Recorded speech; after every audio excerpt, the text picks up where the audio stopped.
Hello, I hope you're all well, and getting on, everything's fine.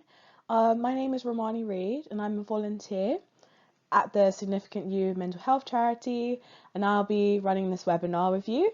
And today we're going to be talking about breath work, hence the name, All I Need is the Air That I Breathe, and the benefits of that breath work. But before I get into that, I'm going to explain a bit more about the charity and the contents of the rest of the webinar.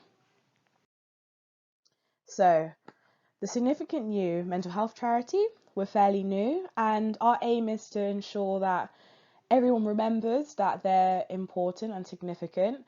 And our mission and goal is to also help others, receive the help that they are entitled to, whether that's through specialist advice or counselling or just, being educated on certain psychological issues or concepts and everything around that. So at the end of this webinar, I'll put a link towards the end of it. And yes, so what we're going to do throughout this whole webinar is we're going to talk about the definition of breath work, the simplistic terminology of breathing and the technical side of it, also the history of breathing in psychology and its understated role, its impact and its benefits holistically, so in a physiological sense, a well-being sense, and in a spiritual sense as well, and how breathing ties into the environment. So let's get started. So breathing. In simplistic terms, breathing is inhaling air into the lungs and then exhaling air into the lungs. But if we were to look at the scientific definition, things get a bit more technical. So ventilation, another term for breathing, you can use either one, is the movement of air through passages due to the pressure gradients that are produced by the contraction of the diaphragm and the thoracic muscles. So in this definition, we can see that the diaphragm is very important. It's something that can't be ignored, and we're going to explore the importance of the diaphragm throughout this webinar and how key that is to getting the benefits of breathing. So when we think about breathing and its history in psychology, we have the founding father, William James, so founding father of the functionalist school of thought. He believes that when we talk about the stream of consciousness, breathing is not really focused on, even though it should be. And it's the stream of consciousness, it's, what it means is misconstrued and a careless term, as he's referred to it. And he believes that we should highlight its importance and to focus on its benefits and what it can do for us as a human being.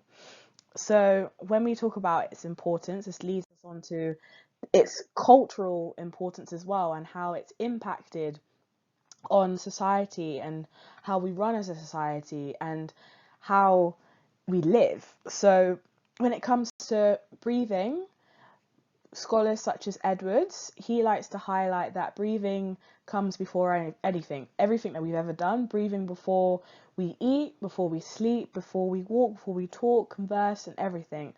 And through that, we must, focus on it and try and harness what we can get from that. He also focuses on how breathing has led to the formation of many practices, philosophies, and how we think about preserving and promoting life, and just getting numerous religions and backgrounds and everything from that sense. And a quote from Hergenham, which can be summed up as breathing comes first and is the last thing that we do. In between, it keeps us going. It's an automatic response that we should think about a bit more. So from personal experience, I personally feel much more better when I start to just take a deep breath in and a deep breath out, and counting to 10, whether that's in sequentially or backwards. And I think there's a general consensus around that breathing just is good for the soul, it calms you down.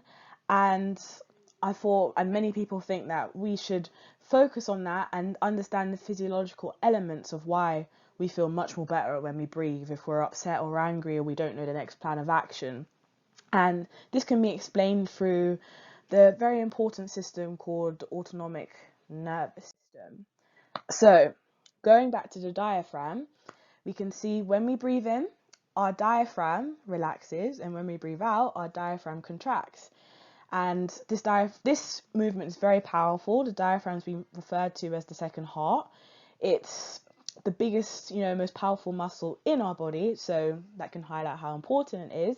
And what happens is when we inhale air, this inhalation process that stimulates the sympathetic division of the autonomic nervous system, which we've got at the side here on the right.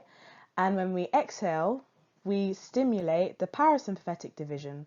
So with these two processes happening in and out, this harmonizes and balances very important systems that keep us running and that regulates everything that goes on with us in our bodies. So it regulates digestion, the neurochemical and endocrine systems, and everything around that. And that is why we feel a lot more calm or at peace and in a better mood after we breathe. And I've labeled this as the abdominal breathing formula to, research says that this helps us achieve, a fit and healthy life and keeps us, healthy and going, and what we should aim to do. So deep abdominal breathing, such as this, to stimulate these two systems of the autonomic nervous system. So evidence also highlights this, the wonders of breathing and how beneficial it is for us in a well-being sense. So when I talk about breath work, it's just any form of breathing exercises or anything that's done in the aim to enhance or boost well-being, whether it's mental well-being, spiritual well-being, and physical well-being. So we have a study here. So some psychology students were split into two groups, so one experimental, one control. The experimental group, they were instructed to take a breathwork workshop where breathing exercises were incorporated and utilized throughout the whole thing, and this was done to reduce stress. The control group, however, were not instructed to do this, and they found after the study that the results explicitly showed that it had significantly reduced levels of stress in the experimental group, significantly more than the other group that was instructed to not take that on board. And these findings not only are shown with statistics and in a quantitative sense, in a qualitative sense as well, where subjects and the participants verbally said that they felt much more better after taking the breathing workshop and engaging in that. So that can stress and reiterate really breathing's beneficial role in helping us, switch off and cope with anything that is, stressful and jarring to our lives. So more evidence suggests is that breathing is, helps with visualization as well, and helping us to do that really. And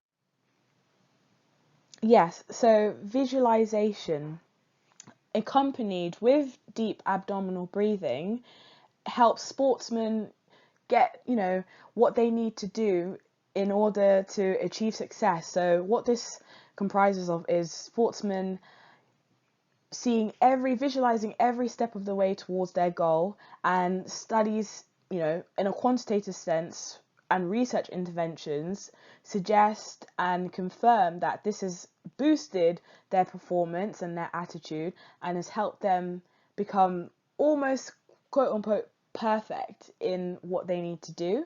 And research also suggests that breathing alleviates illness or prevents it in a certain sense, where, as we were talking about earlier, the autonomic nervous system being balanced and harmonized and stimulated in and out all in once, that helps regulate everything, especially lungs, and helps reduce endorphins. So when we think of endorphins, we think of the happy feeling hormones that we get maybe when we go from the gym, and the fact that deep abdominal breathing could do this, necessarily without actually having to, step foot and get a gym membership, is something that we should really focus on as well and harness and use to our benefits, things that we already have within ourselves and our system.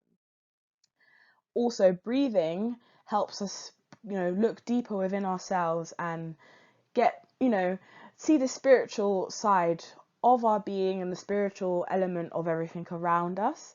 So in a spiritual sense, breathing helps, eliminate toxins and negative energy. And as that does that, it increases our oxygen levels and strengthens our physical body and the physicality of who we are as a person.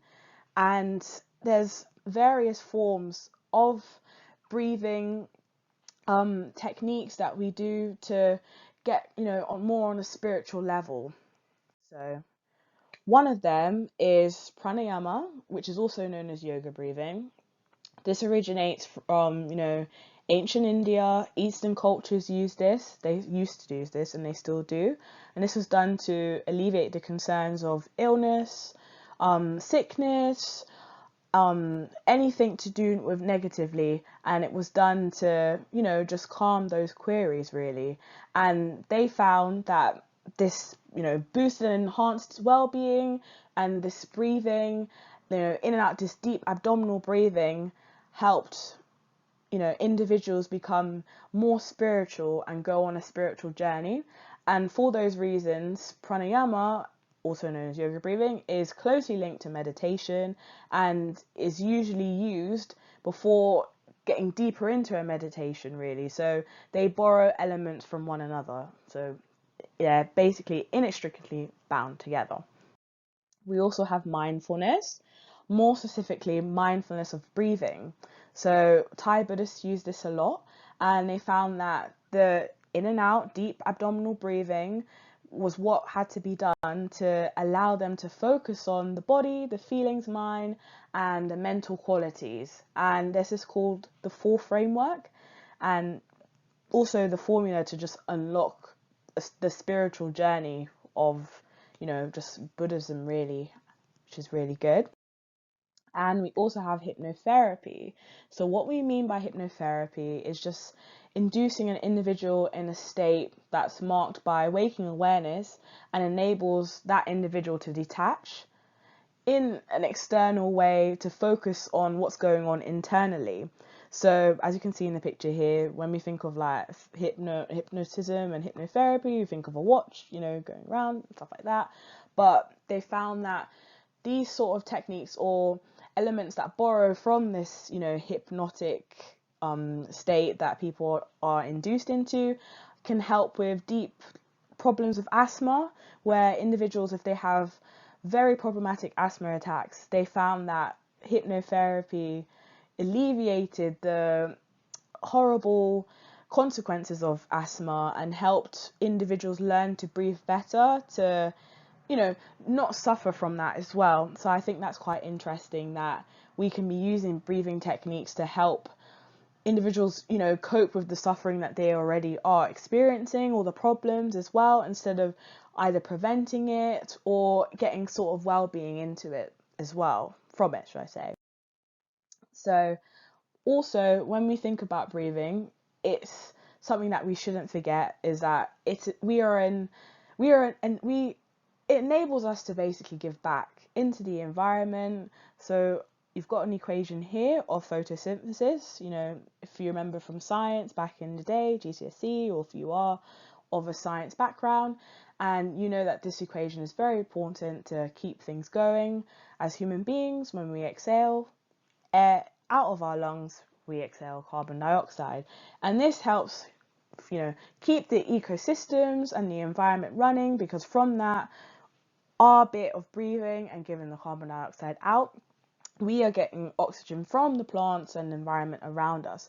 So I think it's quite amazing to think of that, just something that we don't really think about on a sense. We don't really take a minute out of our day to think about we're breathing and how important that is for us and how important it is for the system and how we're giving back really, and just we're keeping things turning. And I think breathing is forgotten about, and it shouldn't really, because of this fact as well. It's not just helping us, but it's helping things around us really, and something that we shouldn't forget. So what I would say is Breathing, it has a lot of holistic benefits. It helps us in a physiological sense with regulating various systems that we need to live. It helps boost well-being as well, help how we cope with adversity and how we, learn more about ourselves in the spiritual sense. It also helps us give back, really, instead of us taking, and to help us, have a part in the wider universe that we see ourselves in.